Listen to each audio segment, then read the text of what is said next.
Ayan, nagka-interest ako sa comment sa atong viewers, no.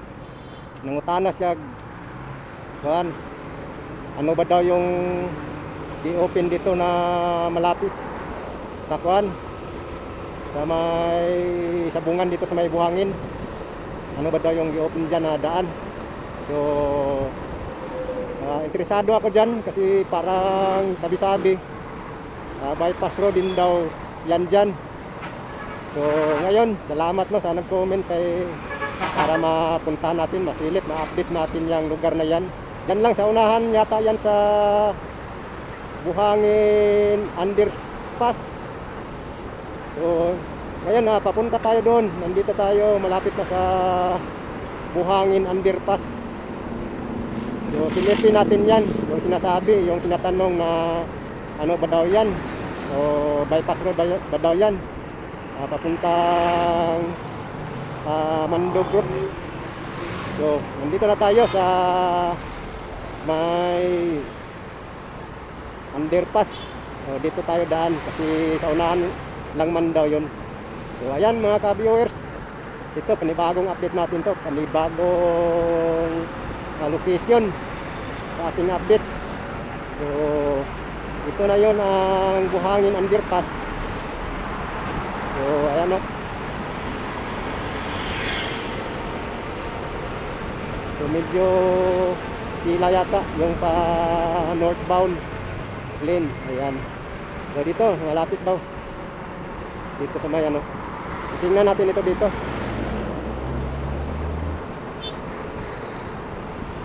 So dahan-dahan lang tayo rito.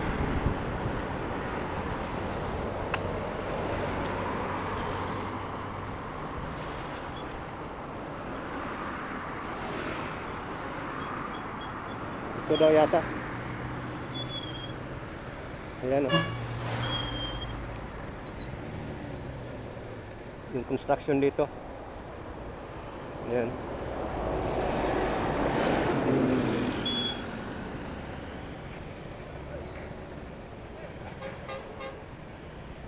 So ito daw yata.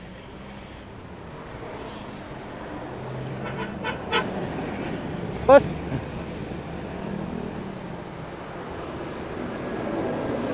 Boss, bypass road na boss.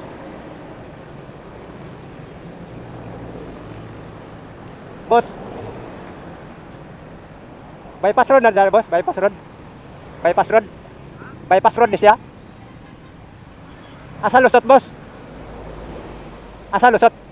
Asa lusot nga bypass road? Asa lusot nga bypass road? Padulong sa kuan, Mandog. Diri na lang kulang no. Para magian kana. Sige, naga-vlog mong ko. Agi ko. Unsang kontraktor ni boss? Unsay kontraktor? Ha? Oh. Sige boss. Dito spikas mana? Humana dito spikas. So bypass road yan no. So mo ni diri nindot kayo ni mahuman ni no. So maganda itong lugar. So hindi nadadaan sa may Milan, dito na magliko yung iba. So mayroon ng alternative roads dito sa kuan papuntang Mandog Road. Ayan no. Titingnan natin makasilip tayo dito. Yan yung daling ng buhangin. So totoo nga, bypass road nga ito.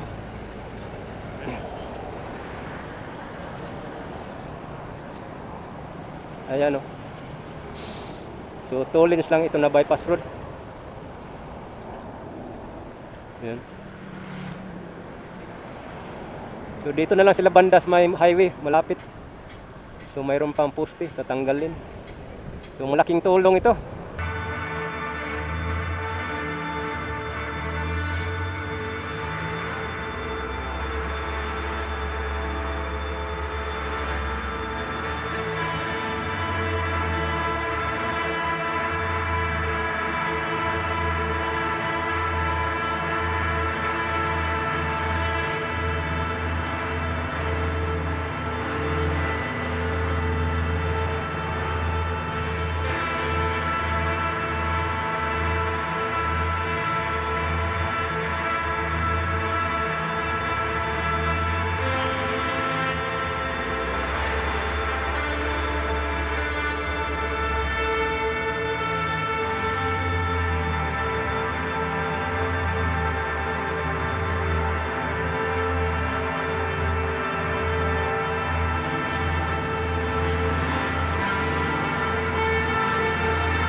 Bypass road, totoo nga, bypass road nga talaga ito. Nagtatanong tayo doon sa nagtatrabaho, bypass road daw.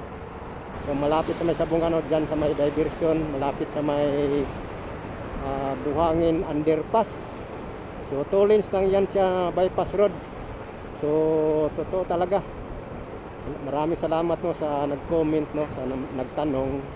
Kaya nagka-interesado din tayo na mapuntahan yan dahil para ma-update natin. So yun, medyo